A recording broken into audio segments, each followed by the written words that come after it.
우리 시간 같이 볼 말씀 신명기 22장 1절에서 12절 말씀입니다.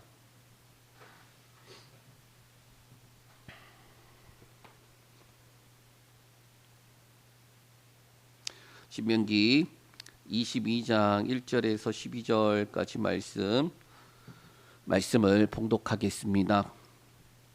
네 형제의 소나 양이 길을 잃은 것을 보거든 못 본 채 하지 말고 너는 반드시 그것들을 끌어다가 네 형제에게 돌릴 것이요 네 형제가 네게서 멀거나 또는 네가 그를 알지 못하거든 그 짐승을 네 집으로 끌고 가서 네 형제가 찾기까지 내게 두었다가 그에게 돌려줄지니 낙이라도 그리하고 의복이라도 그리하고 형제가 잃어버린 어떤 것이든지 네가 얻거든 다 그리하고 못 본 채 하지 말 것이며 내 형제의 낙이나 소가 길에 넘어진 것을 보고는 못 본 채 하지 말고 너는 반드시 형제를 도와 그것들을 일으킬지니라. 여자는 남자의 의복을 입지 말 것이요 남자는 여자의 의복을 입지 말 것이라. 이같이 하는 자는 내 하나님 여호와께 가증한 자이니라. 길을 가다가 나무에나 땅에 있는 새 보금자리에 새 새끼나 알이 있고 어미새가 그의 새끼나 알을 품는 것을 보거든 그 어미새와 새끼를 아울러 취하지 말고 어미는 반드시 놓아줄 것이요 새끼는 취하여도 되나니 그리하면 네가 복을 누리고 장수하리라. 네가 새 집을 지을 때에 지붕에 난간을 만들어 사람이 떨어지지 않게 하라. 그 피가 네 집에 돌아갈까 하노라. 내 포도원에 두 종자를 섞어 뿌리지 마라. 그리하면 네가 뿌린 씨의 열매와 포도원의 소산을 다 빼앗길까 하노라. 너는 소와 나귀를 결의하여 갈지 말며 양 털과 배 실로 섞어 짠 것을 입지 말지니라. 너희는 너희가 입은 겉옷에 내 귀에 술을 만들지니라. 아멘. 우리 수요 기도회 가운데 우리 함께 하시는 여러분들을 축복합니다. 우리가 오랜만에 신명기로 돌아왔습니다. 이 신명기의 말씀을 잘 이렇게 듣다 보면은 정말로 이 모세가 하나님의 말씀을 얼마나 간절하게 이스라엘 백성들에게 전하려고 하는지 느껴져야 합니다. 저와 여러분들이 그게 안 느껴지면은 이게 했던 말 반복하고 또 반복하고 또 반복하고 뭐가 됩니까? 잔소리가 돼요. 하나님의 말씀이 저와 여러분에게 들을 때에 이렇게 해야지 살아야지 그게 내가 살 길이지라고 생각을 해야 되는데 왜 또 했던 말 또 하고 했던 말 또 하고 했던 말 또 하고 그럼 어떻게 됩니까? 지겨워 이러면 어떻게 되나요? 잔소리가 되는 거예요. 잔소리는 듣고 기분 나쁜 게 잔소리래요. 어떤 친구의 말에 하면은 잔소리는 들어갔는데 이게 아무런 영향을 끼치지 못하고 나가는 게 잔소리다. 하나님의 말씀을 우리가 듣는다면 어떻게 됩니까? 그 말씀이 들어서 우리의 영혼이 움직여야 돼요. 우리의 영혼이 하나님 말씀대로 살아야 되겠다 결단을 해야 돼요. 그리고 우리 삶 가운데 그 말씀을 따라서 살려고 몸부림을 쳐야 한다라는 겁니다. 자, 이스라엘 백성들이 그렇게 이 신명기의 말씀 모세가 설교하는 그 내용들을 듣고 또 듣고 또 들어요. 그 내용들을 정리해 보면은 말씀과 약속을 지켜라. 지켜 행하라. 그러니까 이스라엘 백성들에게 너네 하나님을 믿니? 하나님이 너희와 언약을 맺은 분이 맞니? 그렇게 하나님께서 너희에게 약속한 땅에 들어가게 하신 것이 맞다고 믿니? 그렇다면 어떻게 하라는 거예요? 명령과 규례와 율법을 다 지켜 행하라라는 거예요. 그러니까 어떻게 보면 이스라엘 백성들에게 하나님을 믿는다라는 것은 지켜 행한다라는 것과 동일한 것이다라는 거예요. 그리고 그 반대가 되는 게 뭐냐? 우상 숭배와 이방신을 섬기는 거예요. 그러니까 믿음에 반대되는 게 뭐냐? 우상 숭배와 이방신을 믿는 거. 안 믿는 게 아니라 어떻게 보면은 안 믿는 것을 넘어서서 다른 걸 믿는 것이죠. 자, 그래서 모세가 반복적으로 하나님께서 주시는 땅에 들어가서는 절대로 하나님 떠나지 말고 우상 섬기지도 말고 말씀과 약속을 믿어 율법과 규례와 법규를 잘 지켜라, 그렇게 말하는 거예요. 자, 그러면 그렇게 지키면 어떻게 된다라고 말하느냐? 첫째로 번성하고 번창하는 복을 주신다라는 거예요. 우리 신명기 7장 12절에서 13절 말씀 우리 읽겠습니다. 너희가 이 모든 법도를 듣고 지켜 행하면 내 하나님 여호와께서 네 조상들에게 맹세하신 언약을 지켜 내게 인애를 베푸실 것이라. 곧 너를 사랑하시고 복을 주사 너를 번성하게 하시되 네게 주리라고 네 조상들에게 맹세하신 땅에서 네 소생에게 은혜를 베푸시며 네 토지 소산과 곡식과 포도주와 기름을 풍성하게 하시고 네 소와 양을 번식하게 하시리니. 자, 여기서 뭐라고 말합니까? 말씀을 들었어, 그러면 지켜 행해, 그러면 뭐라는 거예요? 복 주신다. 그 첫 번째가 번성하게 하고 번창하게 하는 복을 주신다라는 거예요. 여러분 자꾸 이렇게 복 이야기하니까 거부감 있으신 분도 있으신가요? 아, 우리가 신앙생활하는 것이 복 받으려고 하는 건가? 네, 복 받아야 돼요. 복 받아야 돼요. 복을 받지 말라고 할 게 아니라 복을 받아야 돼요. 그런데 신앙생활이 주객이 전도가 되니까 문제가 되더라. 우리가 하나님 말씀을 듣고 지켜 행하며 그 말씀대로 살아가면은 자연스럽게 따라오는 결과물들이에요. 그런데 어떻게 됩니까? 그게 목적이 하나님 말씀을 듣고 지켜 행해야지 이게 아닌 게 아니라 복 받아야지, 복 받으려고 이거 해야지라고 하면 주객이 바뀌게 되는 거다. 그게 문제다. 그러나 하나님의 말씀을 잘 듣고 지켜 행하면 이스라엘 백성들은 어떻게 된다? 번성하고 번창하게 된다. 그럼 두 번째는 어떤 게 주어진다고 하느냐? 적들을 이기고 안전하게 거하는 복이에요. 신명기 6장 18절 말씀 한번 보겠습니다.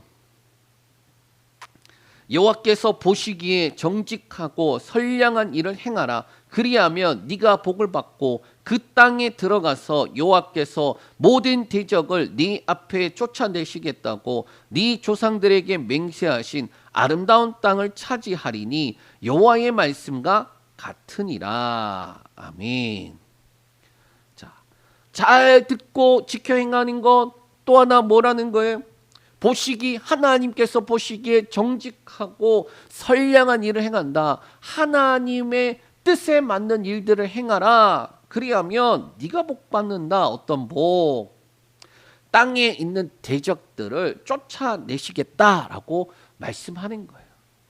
그리고 또 세 번째 어떤 복을 주십니까? 비와 농사의 복을 주신다. 11장 13절에서 15절 말씀. 사실 복이 5개라서 바로 넘어갈게요. 자, 11장 13절에서 15절. 내가 오늘 너희에게 명하는 내 명령을 너희가 만일 청종하고 너희의 하나님 여호와를 사랑하여 마음을 다하고 뜻을 다하여 섬기면 여호와께서 너희 땅에 이른 비 늦은 비를 적당한 때에 내리시리니 너희가 곡식과 포도주와 기름을 얻을 것이요 또 가축을 위하여 들에 풀이 나게 하시리니 네가 먹고 배부를 것이라. 아멘. 자, 듣고 지켜 행하면 또 여호와 하나님께서 보시기에 옳은 일을 행하면 선한 일을 행하면 그리고 더 뭐라고 말할까? 여호와를 사랑하고 마음을 다하고 뜻을 다하여 그를 섬기면 이른 비와 늦은 비 그래서 적당한 때에 내리게 하신다라고 말씀하고 있어요. 내게 속한 모든 지경에 부요함이 풍요함이 임하게 된다라는 그러한 내용이에요. 네 번째는 장수와 자손의 번성의 복을 주시는데 4장 39절에서 40절 말씀 보겠습니다. 그런즉 너는 오늘 위로 하늘에나 아래도 땅에 오직 여호와는 하나님이시요 다른 신이 없는 줄을 알아 명심하고 오늘 내가 네게 명령하는 여호와의 규례와 명령을 지키라. 너와 네 후손이 복을 받아 내 하나님 여호와께서 네게 주시는 땅에서 한없이 오래 살리라. 하나님 외에 다른 신이 없는 줄 알고 규례와 명령을 지키면 너와 내 후손이 복을 받아 주시는 땅에서 한없이 오래 살리라. 자, 이 말이 무슨 말이냐? 앞서 나왔던 말씀이랑 동일한데 조금 더 구체적으로 말하면은 이게 주인된 권리, 하나님께서 약속하시고 그 약속하신 것들을 이스라엘 백성들이 점령합니다. 그런데 문제가 뭐냐? 하나님 말씀 따라서 지켜 행하고 살아가면 다행인데 그들이 주변에 있는 우상들, 이방신들을 섬기기 시작하니까 어떻게 돼요? 그 적국들이 와서 이스라엘을 칩니다. 그게 사사기 내용 아닌가요? 주인인데 다른 족국에 와서 다 쳐서 다 뺏어가 버려요. 먹을 것도 뺏어가 버리고 다 털어가 버립니다. 그러니까 주인은 난데 다 쎄빠지게 농사를 지어놨더니 누가 털어갑니까? 적이 와서 털어가더라. 그럼 주인된 권리를 가지고 있는 거냐? 아니라는 거예요. 우리가 우리에게 주어져 있는 지경에서 하나님께서 우리에게 주신 것에서 주인된 권리를 가지고 행해야 돼요. 그 주인된 권리를 가지고 행한다라는 게 뭐냐? 하나님 외에 다른 신이 없는 줄 알고 우리가 이 세상을 사랑하면 사랑하는 것만큼 영적인 부분에서는 빼앗기는 거예요. 땅 따먹기와 똑같아요. 한정되어져 있는 땅이 있는데 그 땅이 빼앗기는 거예요. 조금 더 우리가 쉽게 생각할 수 있는 게 뭐냐? 세균전이라는 게임이 아실 거예요. 그 세균전이 어떻게 됩니까? 하나가 다른 적에 닿으면은 그게 복사가 돼요. 이게 처음 전염이 돼요. 정확히 전염. 자, 그렇게 돼서 누가 많이 빠르게 점령을 시키나 그 땅을 먹나라는 거예요. 우리가 세상의 것에 썩어질 것에 시간을 두게 되면 어떻게 됩니까? 영적인 부분이 그만큼 마이너스라는 거예요. 우리에게 주신 시간은 한정적인데 그 시간 속에 우리가 무엇을 채워갈 것인가? 하나님께서 저와 여러분들에게 주신 땅이 있어요. 지경이 있습니다. 여러분들에게 주신 삶의 터가 있어요. 그 속에서 우리는 주인된 권리를 가지고 살아가는가? 하나님께서 주시는 복을 누리고 살아가는가? 만약에 그렇지 않다라면 우리는 뭘 제일 첫 번째 생각해야 됩니까? 이 말씀을 비춰본다면은 제일 첫 번째 내게 속한 지경에서 하나님 외에 다른 것 사랑하는 거 있는 게 있는가? 세상에 마음을 빼앗기고 있지는 않는가? 그것을 점검해야 되지 않을까요? 자, 마지막 다섯 번째 넘어갈게요. 마지막 다섯 번째 하나님의 임재와 복이 함께 하는 거 요건데 요거는 신명기 전체를 통틀어서 보겠습니다. 28장 1절에서 2절인데 28장을 다 봐야 되는데 우리 1절 2절만 읽을게요.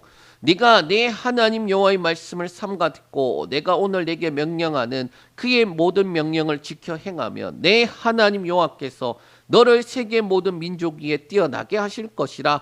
네가 내 하나님 여호와의 말씀을 청종하면 이 모든 복이 내게 임하며 내게 이르리니.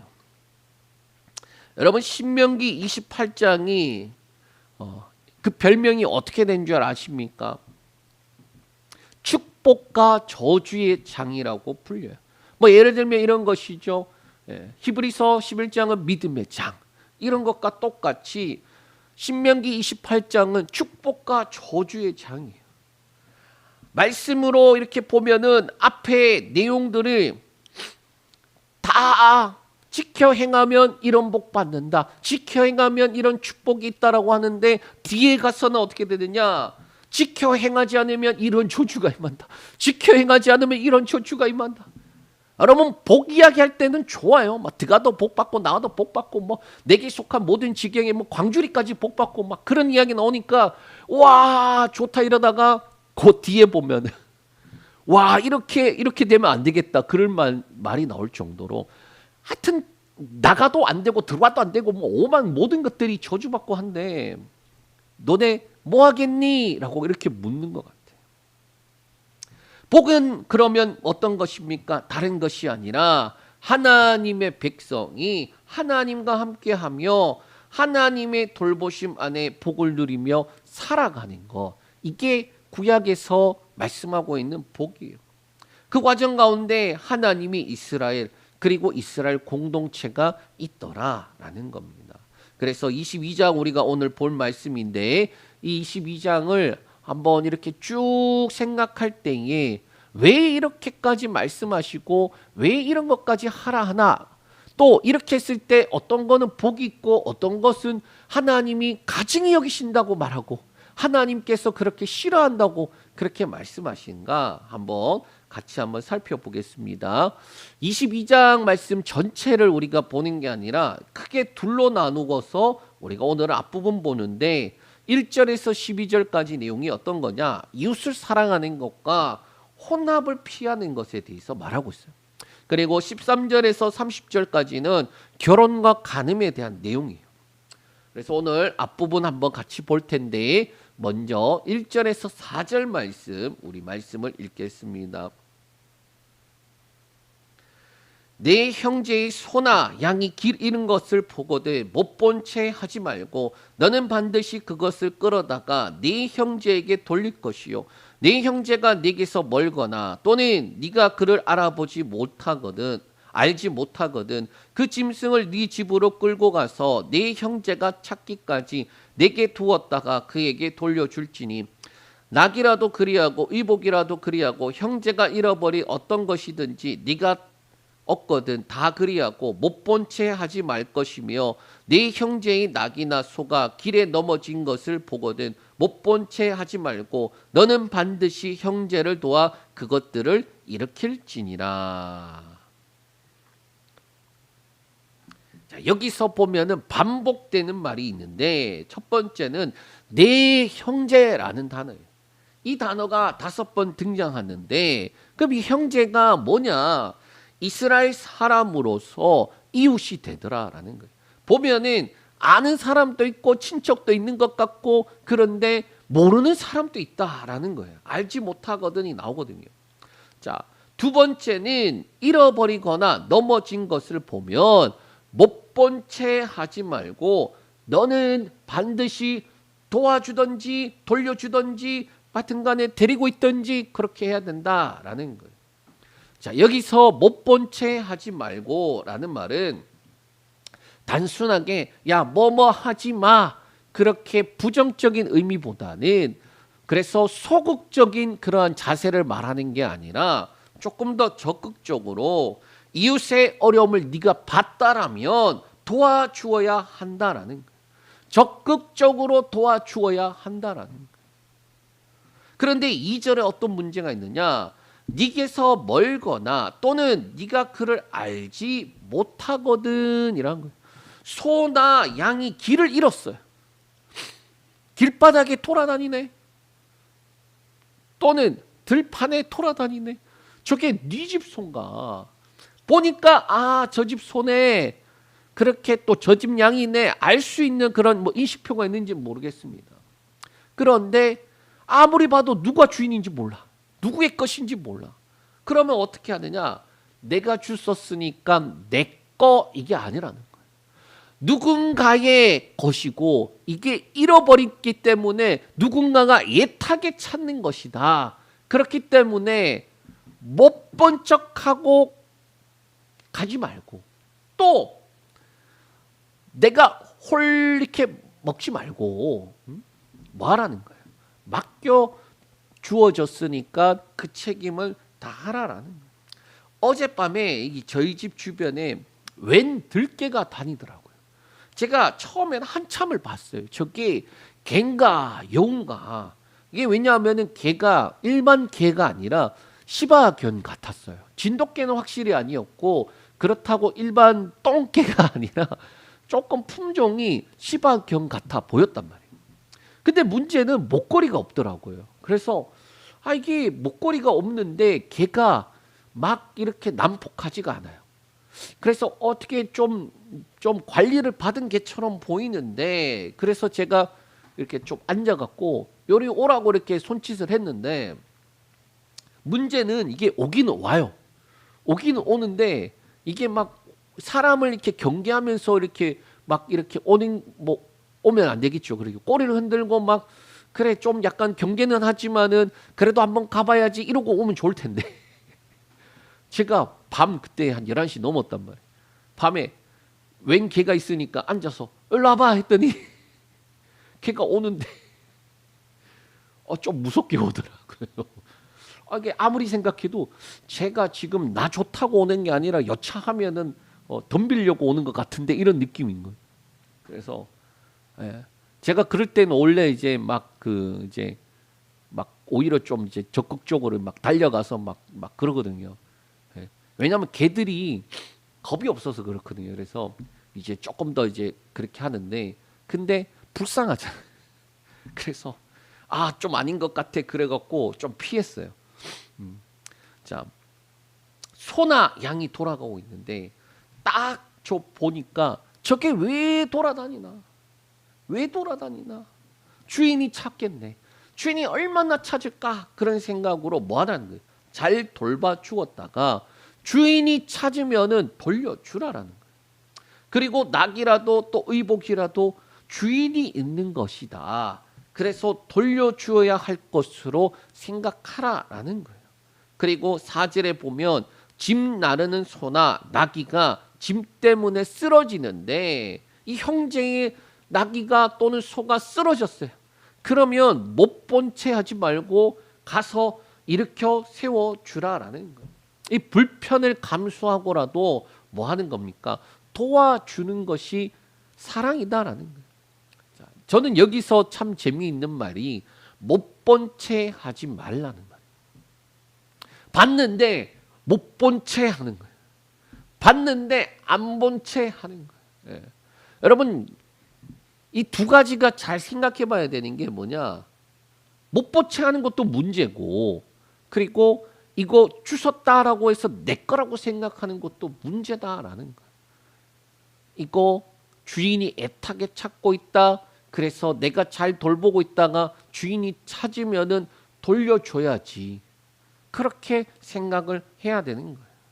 그리고 못 본 채 한다라는 말을 잘 생각해 보면 주변에 어려움이 있는데 그 어려움 당한 사람을 분명히 봤어요. 근데 못 본 채 하지 말라라는 거예요. 이게 참 어려운 부분이에요. 우리가 살아가면서 주변에 어려운 일 당하시는 분들이 참 많이 있어요. 그러면은 교회 식구들 가운데 어떻게 해야 될까요? 뒷말하지 말고 뒤에서 수근수근 대지 말고 뭐 하라는 거예요? 못 본 채 하지 말고 도와주라는 거예요.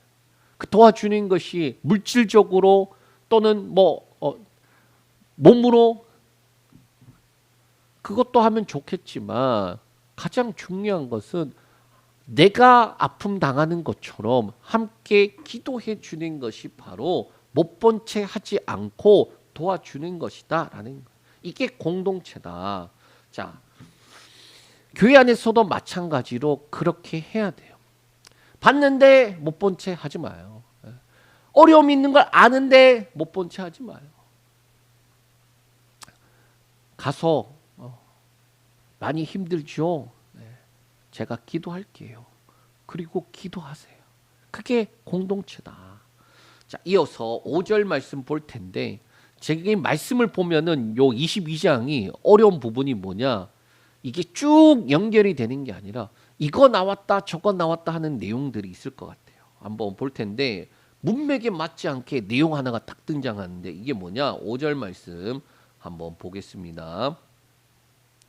이어서 5절 여자는 남자의 의복을 입지 말 것이요 남자는 여자의 의복을 입지 말 것이라 이같이 하는 자는 내 하나님 여호와께 가증한 자이니라.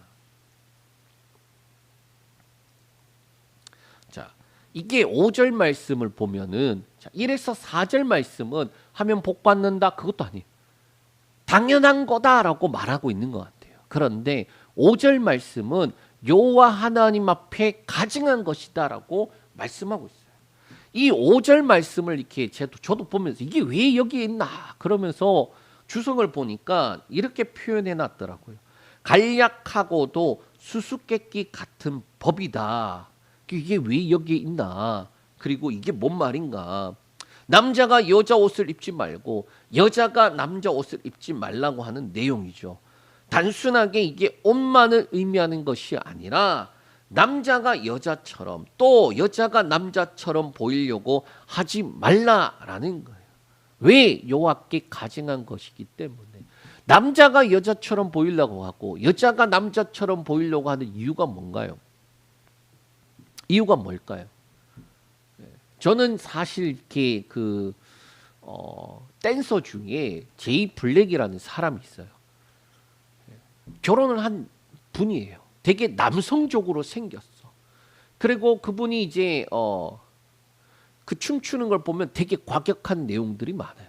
근데 충격적인 것은 제이 블랙 말고 제이 핑크라고 말하면서 여장을 하고 여자릉을 하고 하이힐을 신고 춤을 춰요.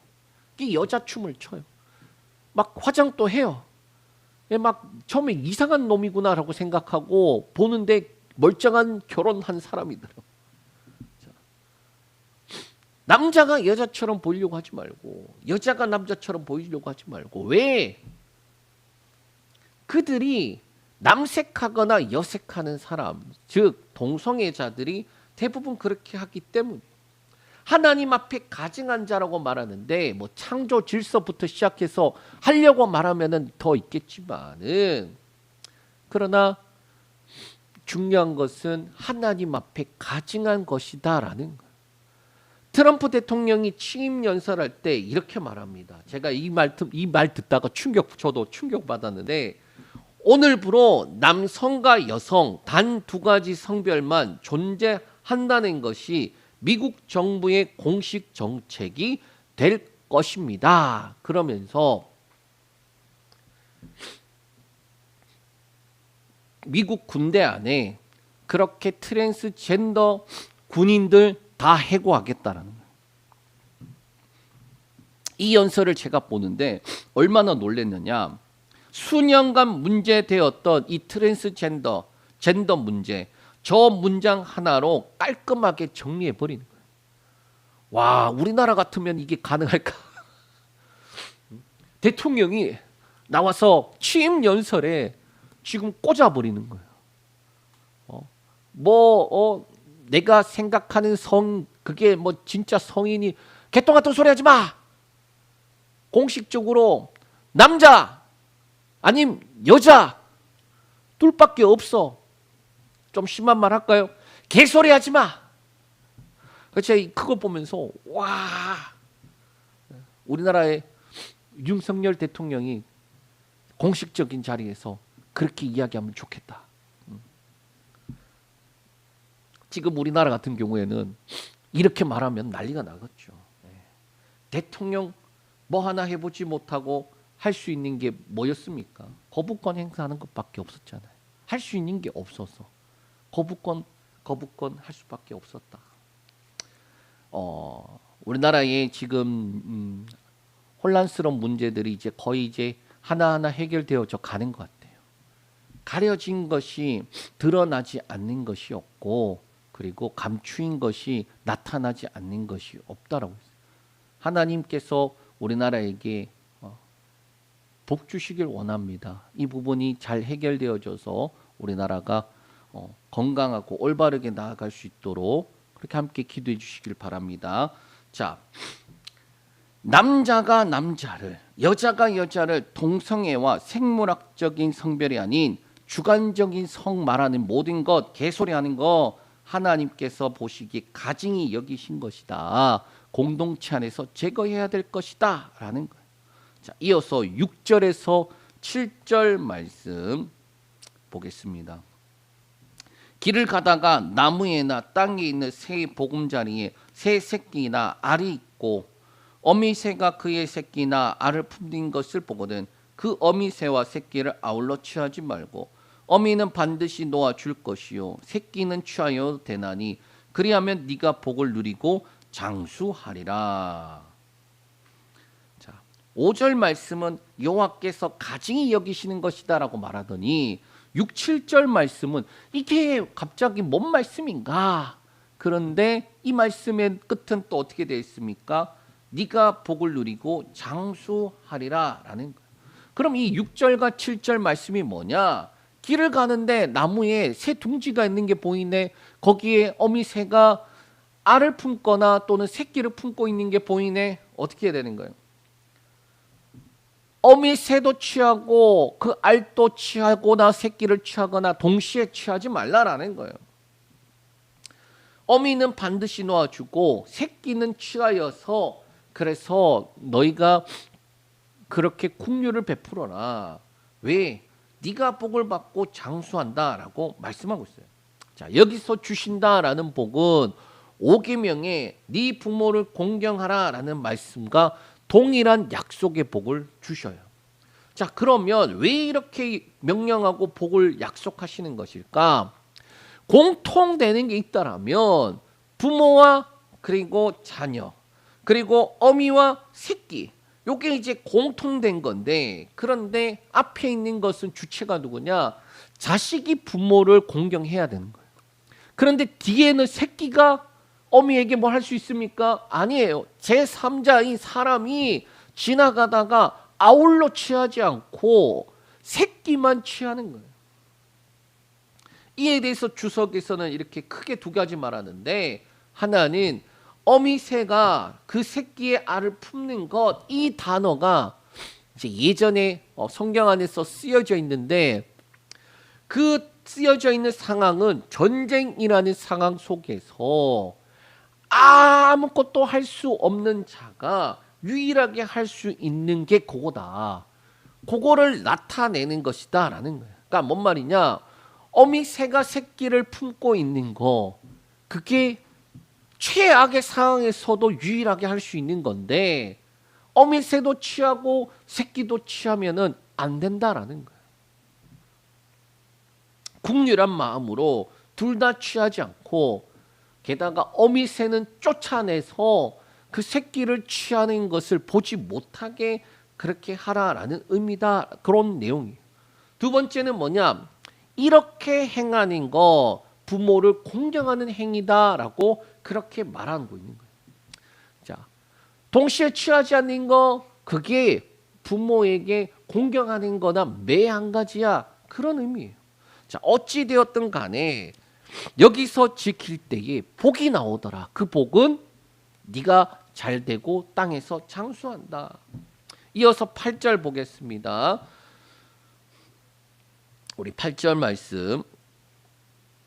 네가 새 집을 지을 때에 지붕에 난간을 만들어 사람이 떨어지지 않게 하라. 그 피가 네 집에 돌아갈까 하노라. 자, 8절은 또 끝에 어떻게 붙습니까? 그 피가 네 집에 돌아갈까 한다. 그러니까 저주는 아닌데 네가 손해가 또는 그 저주를 당할까, 그 책임을 당할까 한다. 그런 말이에요. 자, 이스라엘 집에 보면은 전통적으로 네모 반듯한 모양으로 그렇게 층이 나와 있습니다. 그런데 이게 조금 몰려 있는 데는 계단형으로 층층이 이렇게 되어 있는 거예요. 그런데 문제는 이 옥상이 주로 뭐 하는 역할을 하느냐? 뭘 널거나 뭐 하여튼 여러 가지 용도로 쓰더라. 그런데 난간을 꼭 만들어라. 난간이 없어갖고 혹시나 사람이 떨어지게 되면 안 되니까. 떨어지면 누구 책임? 네 책임이 되는 거야. 그렇게 말하는 내용이에요.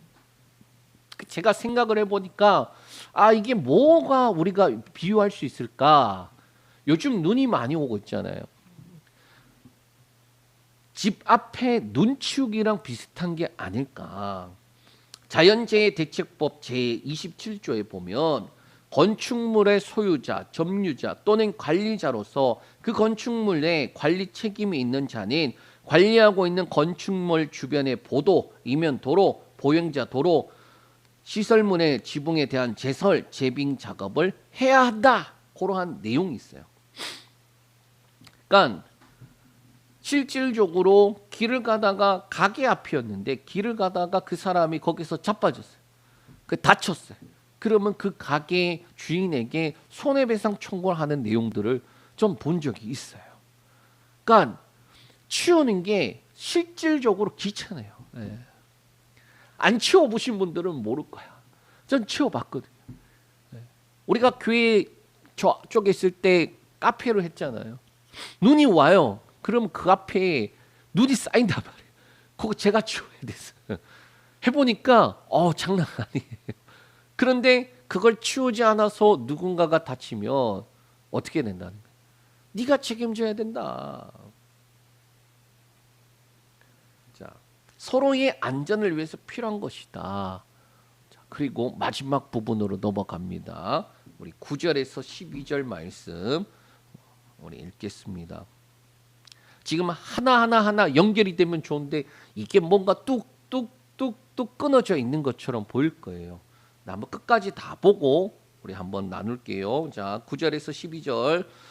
내 포도원에 두 종자를 섞어 뿌리지 마라. 그리하면 네가 뿌린 씨의 열매와 포도원의 소산을 다 빼앗길까 하노라. 너는 소와 나귀를 결의하며 갈지 말며 양털과 배실로 섞어 짠 것을 입지 말지니라. 너희는 너희가 입는 겉옷에 네 기의 수를 만들지니라. 9에서 12절 이게 혼합에 대한 내용이에요. 9절에 포도원에 두 종자를 섞어서 뿌리지 말라. 10절에 소와 나귀를 결의하여 갈지 말라. 11절에 양털과 배실로 섞어 짠 것을 입지 말라. 12절에 겉옷에 네 기의 수를 만들라. 이러한 내용들. 자, 요 내용은 22장 9절에서 11절까지 말씀도 비슷한데 서로 다른 동물을 교잡시키지 말라. 밭에 두 종자를 뿌리지 말고 두 재료로 직조한 옷을 입지 말라. 뭐 그러한 내용. 자, 여기서도 보면은 9절에 포도원의 소산을 다 빼앗길까 하노라라는, 다 빼앗길까 하노라. 다 빼앗길까. 혼잡하게 되면 성경에서는 부정적으로 말씀하고 있는데 둘 다 자라지 못하게 된다라고 말합니다.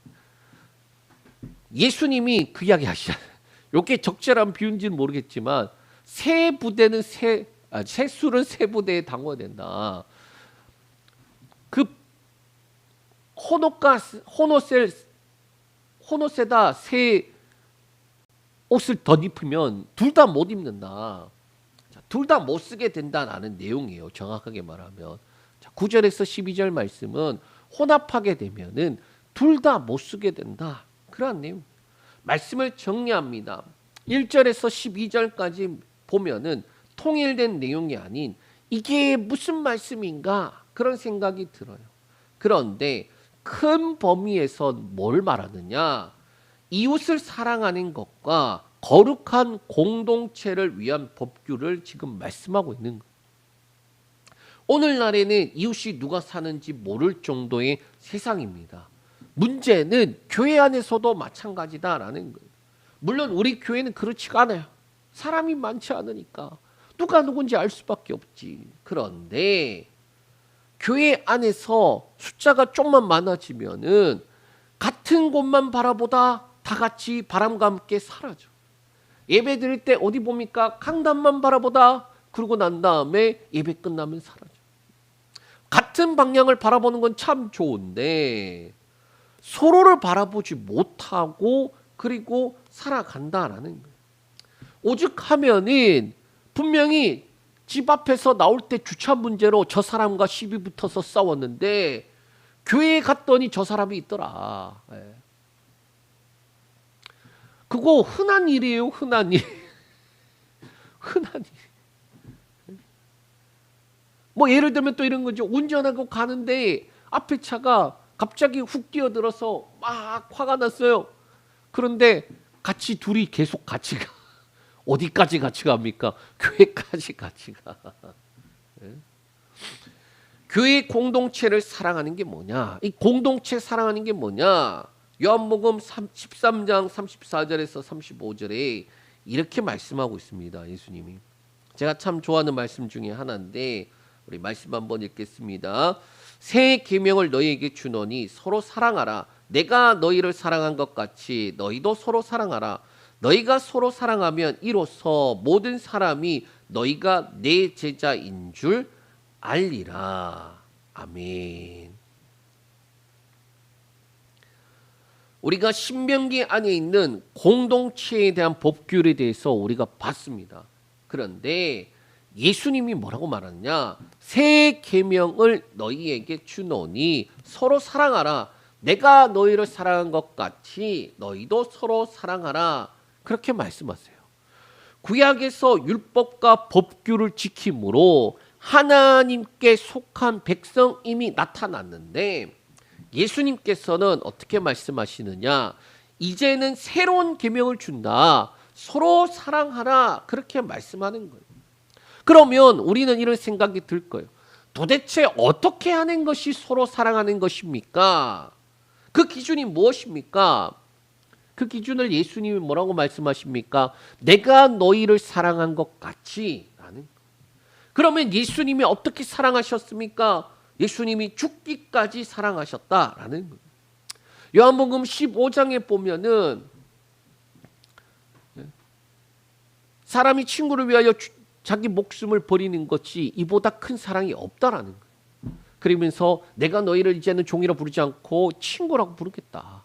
그러니까 제자들을 향하여서 말씀하고 있는 내용, 그리고 동시에 우리에게도 말씀하고 있는 내용. 예수님께서 십자가에 죽으셨다. 그 십자가에서 자신의 목숨을 내어주기까지 사랑하셨다라고 말씀하고 있는데 그 사랑을 우리가 어떻게 예수님처럼 우리가 할 수 있습니까? 그렇게 질문할 수 있을 거예요. 우리가 잊지는 않았지만 바로 이 말씀 다음에 나오는 게 뭐냐? 예수님이 이렇게 말하는, 내가 가는 곳에 지금은 네가 따라올 수 없지만 후에는 따라오리라. 베드로를 향해서 말하거든.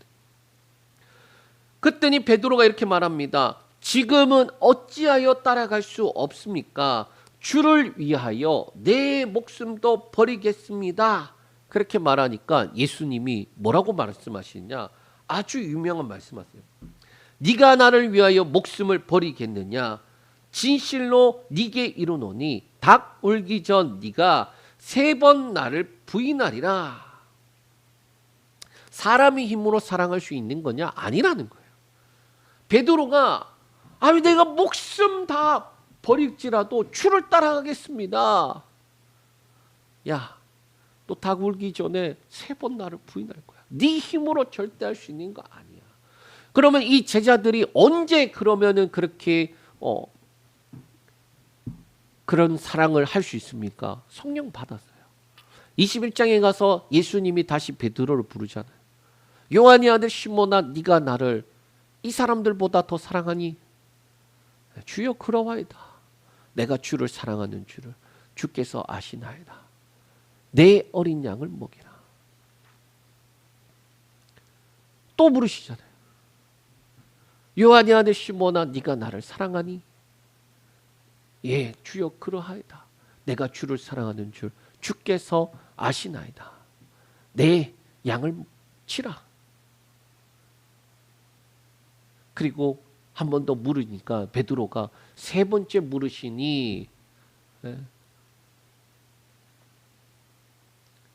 주여 그러하이다. 내가 주를 사랑하는 줄 주께서 아시나이다. 그래, 내 양을 먹이라.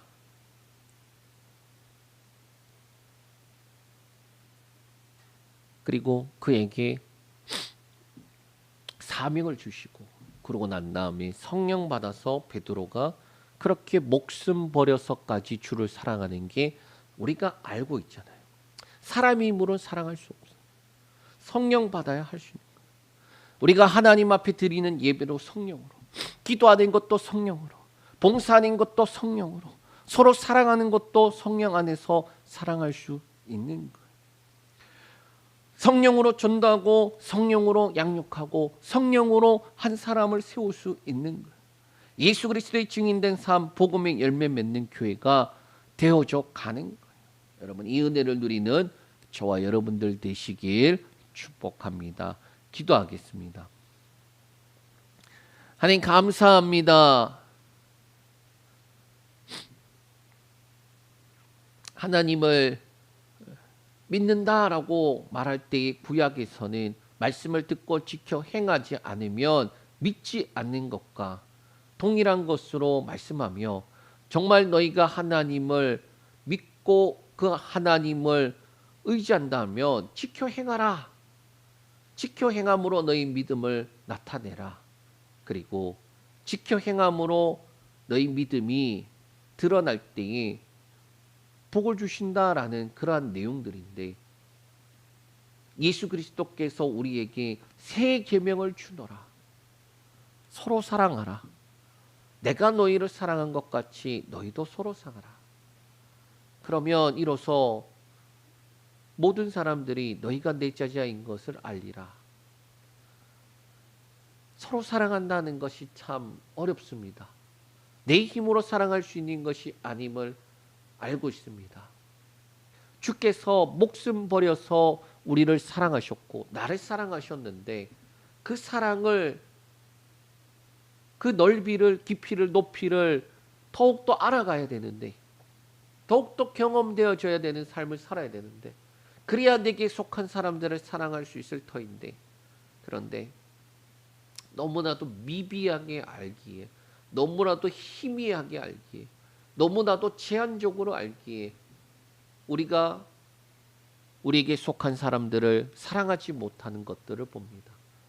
입으로는 사랑이라고 말하면서 못 본 채 하는 것과 매 한 가지 행동을 할 때가 있음을 봅니다. 주여 우리를 불쌍히 여겨 주시옵고, 주께서 사랑하라고 말씀하실 때에 우리의 힘으로 할 수 없지만 성령이 오시면, 성령이 너희에게 임하면 너희가 내가 가는 길을 따라올 거야. 주님, 우리에게 오늘 이 밤 성령의 충만함을 부어주시고 주님을 따라가는 그 길을 살아가며 서로 사랑함이 나타나는 교회 되게 하여 주시고, 그래서 세상이 우리를 향하여 예수께 속하였다라고 그렇게 말하며 고백되어지는 귀한 교회, 귀한 삶, 귀한 성도 되게 하여 주시옵소서. 오늘 이 밤 기도하는 것 위에 하나하나 응답되는 귀한 마음 되게 하여 주시고, 기도의 능력과 은혜를 부어 주시옵소서. 예수님의 이름으로 기도합니다. 아멘.